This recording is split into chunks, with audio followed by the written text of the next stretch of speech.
Welcome to episode 11 of Path to the Draft. We'll be looking at WA midfielder Fred Rodriguez. Let's get into it.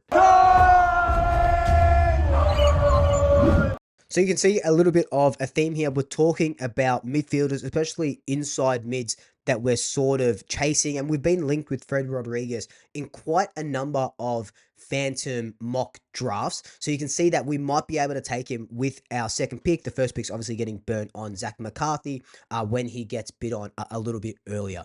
Now, Fred Rodriguez, we have talked about him before, not a specific part of the draft video. Talked about him with Jasper, the ESPN footy draft analysis, and it just piqued my interest, and I was very, very excited to look more into him. But we're going to look a lot in depth into Rodriguez in this video.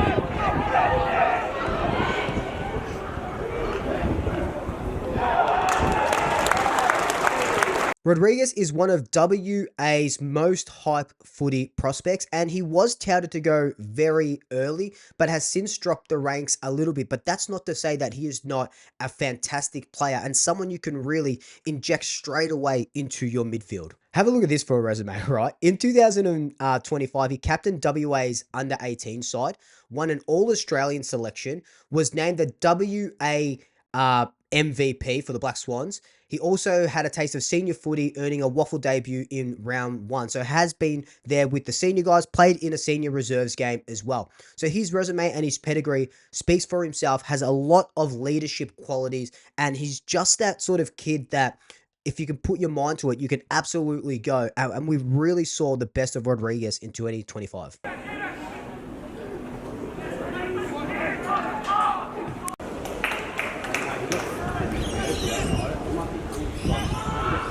Now, I talked about him as an inside mid, and he's just really, really clean with his hands. And that's one of his strengths.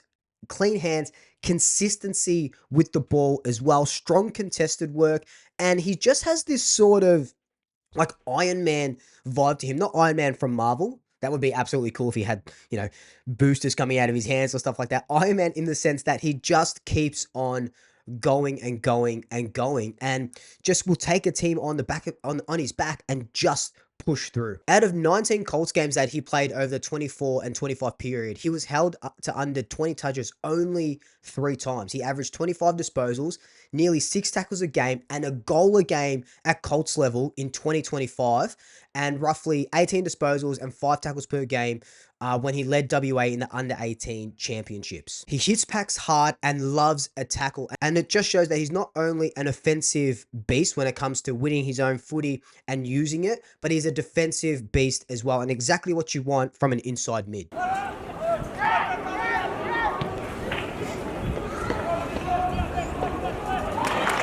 What I do love about him, cheekily, is that he is ambidextrous when it comes to kicking.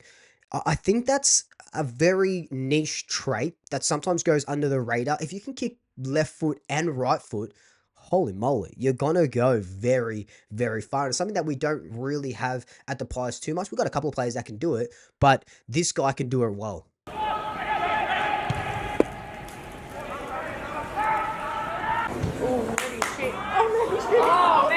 In between 4 of them. Hold him. Good boys. So what are his area for improvements? I've sounded out 2 from according to all the draft guides and all that sort of stuff. So one is just elite speed, and the second is efficiency under pressure. Now, those two kind of go hand in hand. Efficiency under pressure just sort of means, especially with Fred Rodriguez's game, yes, he can win his own ball. Yes, he gets a lot of disposals and stuff like that. But he's known just for, well, not known, but he does love just a quick kick out of congestion, but not a precise kick out of congestion. So when he kicks it, he just sort of bombs it long, not to a specific player, and it could cause a turnover. We do have a couple of players that do that already. Ned Long does that not a lot, but Ned Long does that. Tom Mitchell used to do that as well. And yeah, you can have your players down the line be a little bit more reactive to that, but he does need to clean that up a little bit. The other improvement was his elite speed. Now, he doesn't have that raw speed or that raw burst. Unlike Riley Onley, who we talked about yesterday, who is known for his sort of bursting pace, Fred Rodriguez just has to find a little bit more of a quicker first step because he can get the ball and can win the ball, but just to burst out of that packs as an inside mid is probably what you want a little bit more. So he can work on that. Again, bit of a raw prospect, but something that you can definitely improve in an AFL system.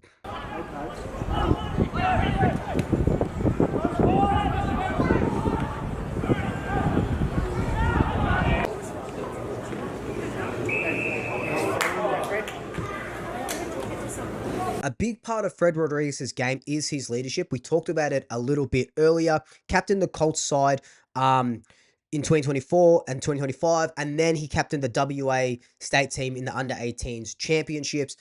That doesn't put a dent into your draft profile. That is absolutely huge. The blue-collar worker, someone that coaches can really get around. Like, again, head down, and he just does what he needs to do. But with those leadership qualities, he's able to just take charge of that midfield. Like I said earlier, puts the team on his back and just absolutely goes. And that's what you want from a young kid coming into the draft system.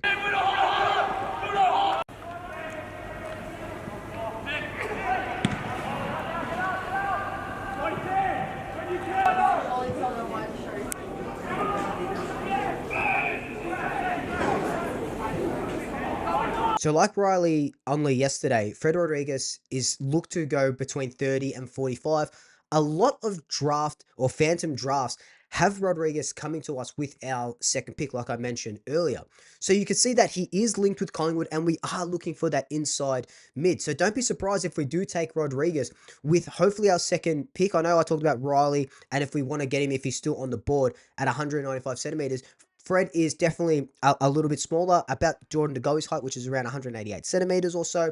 But he has a lot of upside, and I've seen 2 or 3 phantom drafts that definitely have him linked to us, and I love that because I love everything about this kid. What he brings to the table with his skill set is definitely what Collingwood need and what Collingwood will be crying out for in this draft, and what we were crying out for in the trade period as well. How many times have we talked about, going after a Simpkin or an Oliver, someone who is that inside mid or that midfielder that can take our game to the next level? Yes, these kids will take time to develop, but when you're developing under Pendles, even if it's for a year, Jordan De Goey, Nick Dacos for the next, 15 years, you're going to go far. And I think Fred has a lot of the attributes that we need at the Pies.